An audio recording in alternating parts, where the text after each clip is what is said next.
السلام علیکم ڈاکٹر صاحب، آج آپ میرے ساتھ گاڑی میں ٹریول کر رہے تھے تو میں نے آپ سے ایک بڑا امپورٹنٹ سوال کیا تھا، اور بلکہ آپ نے مجھے کہا تھا کہ بھائی یہ کرنا چاہیے. تو وہ سوال یہ ہے کہ why everyone should have a YouTube channel. کیوں سب کے لیے ضروری ہے ایک یوٹیوب کا چینل بنانا؟ اور آپ نے جو یوٹیوب چینل بنایا تو اس سے آپ کو کیا فائدہ ہوا، اور کیا لوگوں کو کیا فائدہ ہو سکتا بہت شکریہ. آپ نے سقراط کا نام سنا ہے؟ ہے؟ جی بالکل سنا ہے. بقراط کا نام سنا بالکل ہے؟ سنا ابن ہے. رشد کا نام سنا ہے؟ ہاں تھوڑا سا. امام غزالی کا نام سنا بالکل سنا. ہے؟ ابن خلدون کا نام سنا ہے؟ بالکل سنا. آئنسٹائن کا نام سنا ہے؟ بالکل ایڈیسن کا نام سنا ہے؟ بالکل سنا. یہ سب لوگ اہم کیوں تھے؟ یہ اس لیے اہم تھے کہ انہوں نے اپنی زندگی کو لارجر دین لائف گزارا. اس زمانے میں بہت سے لوگ تھے جو ایڈیسن کے ساتھ تھے، اور ایڈیسن سے زیادہ امیر تھے، ایڈیسن سے زیادہ ان کے پاس سہولتیں تھیں، لیکن ان کو کوئی نہیں جانتا. اور ان کی زندگی کا فائدہ شاید ان کی پہلی نسل کو بھی پوری طریقے سے نہ پہنچا ہو، اور ایڈیسن کی زندگی کا فائدہ ابھی بھی اس بلب کی شکل میں ہم سب فائدہ اٹھا رہے ہیں. بے شک. اچھا، وہ اس لیے ہوا کہ انہوں نے جو علم حاصل کیا، جو تجربہ حاصل کیا، اور علم اور تجربے کے نتیجے میں جو چیز بنتی ہے وہ ورلڈ ویو ہے، جس کو ہم عام الفاظ میں انسانی شعور بھی کہہ سکتے ہیں. لہٰذا ہمارے ساتھ کے ہی اور جانور تھے.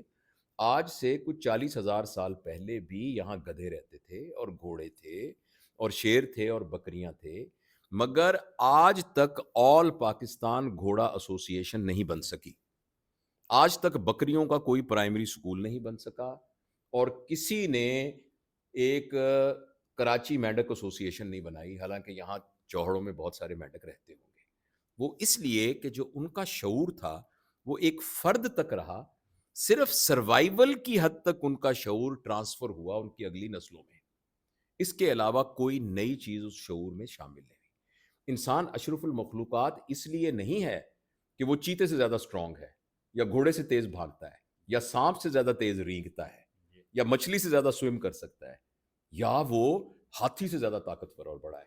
انسان اشرف المخلوقات اس لیے ہے کہ اس کے نزدیک اپنے شعور کے اوپر کنسٹرکٹیو وے میں مزید شعور کی لہریں جمع کرنے کی ایک ایبلٹی ہے. بالکل. لہٰذا اگر میں ایمانداری سے آپ کو بتاؤں، سقراط کو جتنا پتا تھا، آپ کا بیٹا یوسف ہے نا، اس کو اس سے زیادہ پتا ہے. لیکن کیا آپ کہہ سکتے ہیں کہ یوسف جو ہے وہ سقراط سے بڑا آدمی ہے؟ نہیں. حالانکہ اس کے پاس زیادہ علم ہے. اس لیے کہ اب یوسف کے ذمے یہ ہے کہ سقراط کے علم کے اوپر کی جو اوپر کی طے ہے وہ اس کو کیری آن کر کے اس کو لے کے جائے گا. اچھا، پرانے زمانے میں یہ ہوتا تھا کہ لوگ اپنے تجربے دو طرح سے مستقبل میں منتقل کرتے تھے. ایک بہت مستند طریقہ جو تھا وہ تھا شاگردوں کے ذریعے، ٹھیک ہے. یعنی آپ کے ڈسائپلز جو ہیں وہ آپ کی لیگسی کو کنٹینیو کرتے ہیں. اس لیے کہ علم صرف لکھا ہوا لفظ نہیں ہے، صرف میموری میں آئے ہوئے الفاظ نہیں ہے، بلکہ علم ایک رویے کا نام ہے، ایک بیہیویئر کا نام ہے. اور وہ بیہیویئر ہو سکتا ہے لفظوں میں بیان نہ کیا جا سکتا ہو. سچائی کو لفظوں میں بیان کیجئے نا، امن کو لفظوں میں بیان کیجئے، دیانت کو لفظوں میں بیان کیجئے، ایمپتھی کو لفظوں میں بیان کیجئے. یہ تو وہ چیز ہے جو محسوس کی جا سکتی ہے. تو وہ ایک اپنے ڈسائپلز کے اندر اپنی لیگسی کو کنٹینیو کرتے تھے. اور اس کا دوسرا طریقہ یہ تھا کہ وہ کتاب لکھتے تھے. اور کتاب وہ طریقہ ہے جس کے ذریعے سے شعور آگے منتقل ہوا ہے. اور جب بھی دنیا کے اندر لینڈ مارک تبدیلی ہوئی ہے، اس کانٹیکسٹ میں آپ کو دو لینڈ مارک تبدیلیاں بتاتا ہوں. جو اصل علم اس پوری دنیا میں موجود ہے نا، وہ اصل میں گریکس نون علم جو ہے وہ یونانیوں کا تھا. آپ یونانیوں میں لوگوں کو دیکھیں، آپ کبھی افلاطون کے نتائج وہ پڑھیں، ان کے اندر حقیقت کتنی ہے اور آپ اس کو سائنٹیفکلی کتنے ویریفائی کرتے ہیں وہ ایک الگ بات ہے. مگر فلسافیکلی آپ حیران ہوں گے کہ وہ کیا شاہ دماغ تھے. کس طریقے سے افلاطون نے اس کائنات کے متبادل ایک اور کائنات کا تصور دے کر یہ کہا کہ جو کچھ اس دنیا میں ہے وہ اس کائنات، اس بڑی کائنات کی پرچھائیاں ہیں. اور جس طرح وہ شیڈوز موو کر رہے ہوتے ہیں، یہ شیڈوز، اس طرح اس پوری کائنات کو جسم سے ایک تشبیہ دے کر بتایا کہ اس میں کچھ لوگ جو ہیں وہ سر کی حیثیت رکھتے ہیں، کچھ بازوؤں کی حیثیت رکھتے ہیں، کچھ پیٹ کی حیثیت رکھتے ہیں. اور ایسی سملیز اور انالوجیز کریٹ کی کہ انسان حیران ہوتا ہے. اسی طریقے سے یہ تو وہ موٹے موٹے نام ہیں جو ہمیں معلوم ہے، ورنہ ایک لانگ لسٹ ہے گریک علم کی جو کہ وہاں موجود ہے.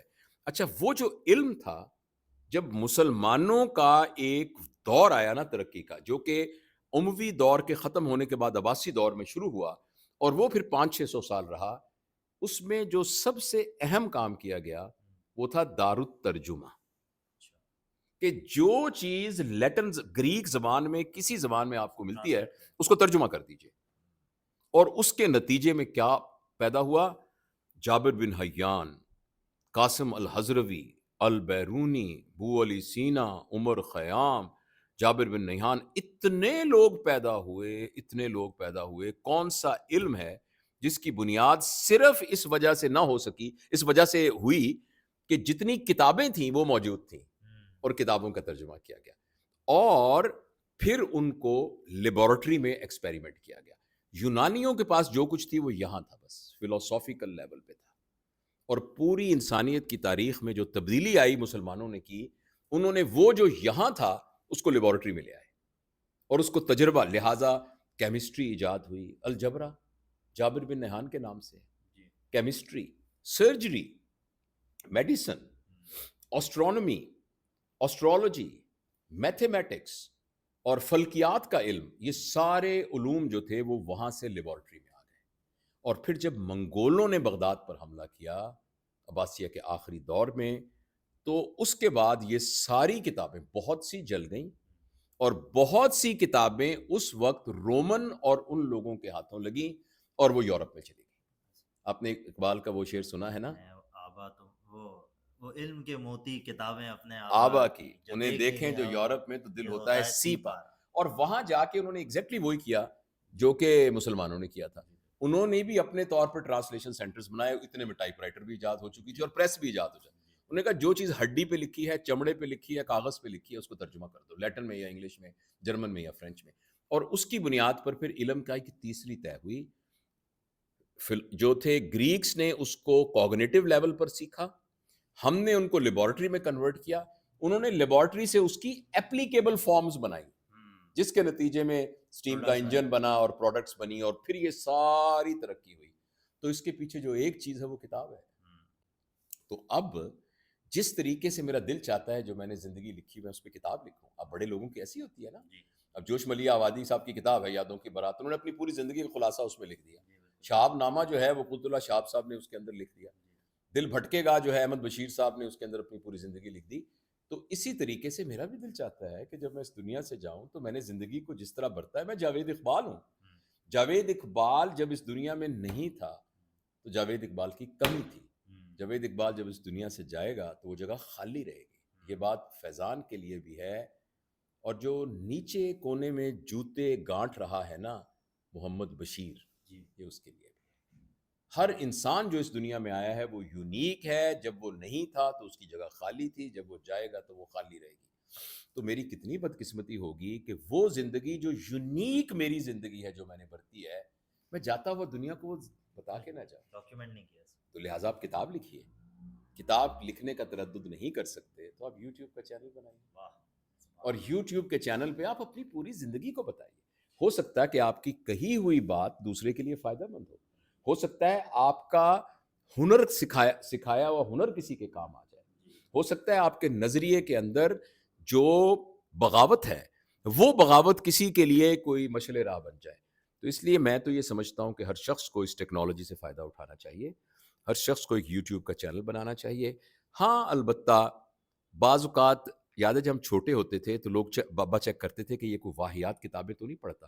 تو ایون کتابوں میں بھی کچھ واہیات کتابیں ہوا کرتی تھیں.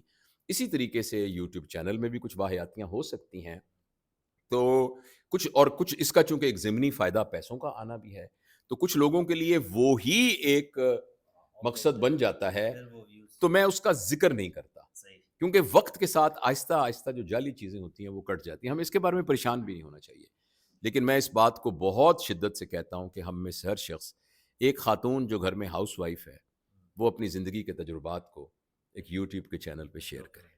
ایک خاتون جس کے بارے میں مشہور ہے کہ وہ بہت اچھا کھانا بناتی ہے، وہ اپنا کھانے بنانے کا سارا تجربہ یوٹیوب پہ کیوں نہیں ڈالتی؟ اگر میں سرجن ہوں اور میں آپریشن کرتا ہوں اس دوران مجھے کیا کیا تجربات ہوئے ہیں، میں لوگوں کو بتائے بغیر چلا جاؤں؟ یہ کہاں کی بات ہے؟ اور مجھے جانا ہے، مجھے یہاں نہیں رکنا، تو جانے سے پہلے میں اپنا کچھ نقش تو چھوڑ کے جاؤں. دیکھیں میں آخری بات کرنے لگا ہوں، یہ پوری کائنات ایک بہت بڑا کینوس ہے. اس کینوس پر اللہ تعالیٰ نے کچھ ایسے لوگ بھیجے جنہوں نے یہاں خوبصورت تصویریں بنائی. ان میں سے ایک مصور حضرت محمد صلی اللہ علیہ وآلہ وسلم تھے. انہوں نے آ کے اس دنیا کائنات کے کینوس پہ نہ ختم ہونے والی ایک تصویر بنائی. حضرت عیسیٰ نے اپنے کچھ نقش بنائے، حضرت موسیٰ نے بنائے، ایڈیسن نے بنائے، آئنسٹائن نے بنائے، ہر ایک نے اپنے، عبدالستار ایدھی صاحب نے بنائے، امجد ثاقب صاحب بنا رہے ہیں، ادیب الحسن رضوی صاحب بنا رہے ہیں، دنیا میں رہنے والے اور لوگ بنا رہے ہیں.